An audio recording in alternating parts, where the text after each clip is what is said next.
ಬಂಗಾರ ಬಂಗಾರ ಸಿಕ್ಕಂಗ ಐತಿ. ತೊಲಿ 2 ತೊಲಿ ಬಂಗಾರ.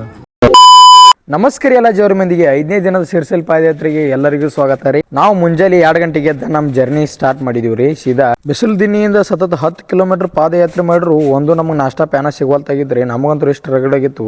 ನಡದ್ ಸಾಕಾಗಿ ಅಷ್ಟ ಕಣ್ಣಿಗೆ ಬಿದ್ದಿದ್ದ ಮಸ್ಕಿ ಅವ್ರ ದಾಸೋರಿ ಅಲ್ಲಿ ನಾಷ್ಟಾ ವ್ಯವಸ್ಥೆ ಇತ್ತು. ಅದನ್ನಂತರ ನೋಡಿ ನಮಗಂತೂ ಫುಲ್ ಖುಷಿ ಆಯ್ತು. ಹಿಂದೆ 2-3 ದಾಸೋದಿದ್ದು ಆದ್ರ ನಾಷ್ಟಾ ವ್ಯವಸ್ಥೆ ಇದ್ದಿದ್ದಿಲ್ರಿ. ಯಾಕಂದ್ರೆ ಮಂದಿ ಇಲ್ಲ ಅಂತೇಳಿ ಅವ್ರು ನಾಷ್ಟಾ ಮಾಡಿದ್ದಿಲ್ಲ. ಆದ್ರ ಮಂದಿ ಅಂತೂ ಬಾಳ್ ಬರಾತಿತ್ತು. ಇಲ್ಲಿ ಮಸ್ಕಿಯವ್ರ ದಾಸೋದಾಗ ಉಪ್ಪಿಟ್ಟ ರೈಸ್ ಪಲಾವ್ ಮಾಡಿದ್ರಿ. ಅದನ್ನಂತರ ನೋಡಿ ನಮಗ ಅಮೃತ್ ಸಿಕ್ಕಂಗಾತು. ಅಂತಂದ್ರೆ ನಮ್ ಹುಡುಗು ತೀರಾ ಹಸದ್ ರಗಡಾಗಿತ್ತು. ನಾಷ್ಟಾ ನೋಡಿ ಫುಲ್ ಖುಷಿ ಆದ್ರು. ನಾವಷ್ಟು ನಾಷ್ಟಾ ಹಾಕ್ಸೊಂದ್ ಪದ್ಧತಿ ಇರಲಿ ಶಿವ ಅಂತೇಳಿ ನಾಷ್ಟಾ ಮಾಡಿದೀವಿ ಎಲ್ಲರೂ. 10 ಕಿಲೋಮೀಟರ್ ಆದ್ಮೇಲೆ ನಾಷ್ಟಾ ಸಿಕ್ಕತಿ. ಅದಕ್ಕೆ ನಮ್ ದೋಸ್ತನ್ ಕೇಳಿ ನೀ ಏನಪ್ಪಾ ಅನ್ಸಾದತಿ ಅಂತೇಳಿ. ಈಗ ನಾಷ್ಟಾ ಸಿಕ್ಕತಿ ಏನ್ ಅನ್ಸಾದತಿ? ಬಂಗಾರ ಸಿಕ್ಕಂಗ ಐತಿ. ತೊಲಿ 2 ತೊಲಿ ಬಂಗಾರ. ಯಾಕಪ್ಪ ಅಂದ್ರೆ ಬಿಸಿಲು ದಿನಿಂದ 10 ಕಿಲೋಮೀಟರ್ ಪಾದಯಾತ್ರೆ ಮಾಡಿದ್ಮೇಲೆ ಸಿಕ್ಕಿದ್ ಇದ ಒಂದು ನಾಷ್ಟಾ. ಬಹಳ ಜನ ಬಂದಿತ್ತು. ಎಲ್ಲರೂ ಖುಷಿಯಾಗಿದ್ದಾರೆ ನಾಷ್ಟಾ ಸಿಗಾನ. ಸಿರ್ಸಲ್ ಪಾದಯಾತ್ರೆ ಮಾಡುವಾಗ ಪ್ಯಾನಗಳು ಸಿಕ್ಕಾಗ ಸ್ವಲ್ಪ ಊಟ ಮಾಡತ್ತೇಳಿ ಹಿರಿಯಾರ ಒಂದ್ ಮಾತು ಹೇಳ್ಯಾರಿ. ಪ್ಯಾನ ಬಿಟ್ಟ ಪ್ಯಾನಕ ಹೋದ್ರ ಮ್ಯಾನ ಬಿದ್ದಿತ್ತು ಮಲ್ಲಯ್ಯ ಅಂತೇಳಿ. ಈಗ ಅರಿವಾಗತೈತಿ ನಮ್ಗೆ.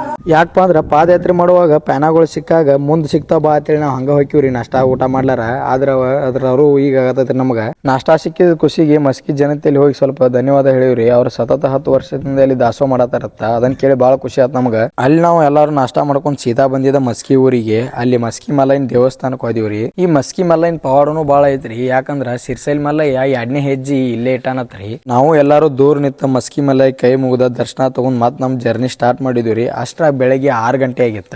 ನಾವೆಲ್ಲ ನಮ್ಮ ಊರಾನವ್ರು ಸೇರಿ ಮಲ್ಲಯ್ಯನ ಜಪ ಮಾಡ್ಕೋತ 2 ಗಂಟೆಗೆ ಬಂದಿದ್ದ ಸೀದಾ ಬಳಗಣ್ಣೂರ್ಕ. ಇಲ್ಲಿ ಭಕ್ತರ ಮನಿಗೆ ಹೋಗಿ ನಾವೆಲ್ಲರೂ ಫ್ರೆಶ್ ಅಪ್ ಆದಿವ್ರಿ. ಫ್ರೆಶ್ ಅಪ್ ಆಗಿ ಹಂಗ ಮಂಗಳಾರತಿ ಮುಗಿಸೋಂದ ಊಟ ಮಾಡ್ಕೊಂಡಿವು. ಪ್ರತಿ ವರ್ಷ ಮಧ್ಯಾಹ್ನದ 5ನೇ ವಸ್ತಿ ಇಲ್ಲಿ ಹಾಕೈತ್ರಿ ನಮ್ಮ ಊರಾನವ್ರದ. ಇವ್ರು ಪ್ರತಿ ವರ್ಷ ದಾಸೋ ವ್ಯವಸ್ಥೆ ಮಾಡಿರ್ತಾರ್ರಿ ನಮ್ಮ ಹುಲ್ಯಾಳ ಗ್ರಾಮದವ್ರಿಗೆ. ಊಟ ಮಾಡ್ಕೊಂಡ್ ರೆಸ್ಟ್ ಮಾಡಿ ಮತ್ ನಮ್ ಜರ್ನಿ ಸ್ಟಾರ್ಟ್ ಮಾಡಿದ್ವಿ. ಅಷ್ಟ್ರಾಗ ಊಟಕ್ಕೆ 100 ಗ್ರಾಮ್ ಬತ್ತು. ಅಲ್ಲಿ ಊಟ ಮಾಡ್ಕೊಂಡ್ ಮತ್ ಸೀದಾ ದಿದ್ಗಿ ಗ್ರಾಮಕ್ಕೆ ಬಂದಿವು. ದಿದ್ಗಿ ಗ್ರಾಮಕ್ಕೆ ಬರೋಷ್ಟ್ರಾಗ ನಮ್ಮ India New Zealand final match start ಆಗಿತ್ತು. ಅದನ್ನ ನೋಡ್ಕೋತ ನಾವು ಹಂಗ ಜರ್ನಿ ಸ್ಟಾರ್ಟ್ ಮಾಡಿದ್ವಿ. ಅಷ್ಟ್ರಾಗ ಬಂದಿದ್ದ ನಮ್ಮ ಹೊಸ್ತಿ ಮಠ ದಿದ್ಗಿ ಗ್ರಾಮದ ಲಕ್ಷ್ಮೀ ಗುಡಿ ದೇವಸ್ಥಾನ.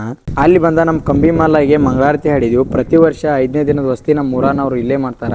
ಅಂತೂ ಇಂತೂ 5ನೇ ದಿನದ ಸಿರ್ಸಲ್ ಪಾದಯಾತ್ರೆ ಒಳ್ಳೆ ರೀತಿ ಸಾಗಿತ್ತು. ಇವತ್ತಿನ ಎಷ್ಟೇ ನಾಳೆ ಸಿಗೋಣ ತಿಳ್ಕೊತ ಜವಾರ್ ಮಂದಿಗೆ ಎಲ್ಲರಿಗೂ ಟಾಟಾ.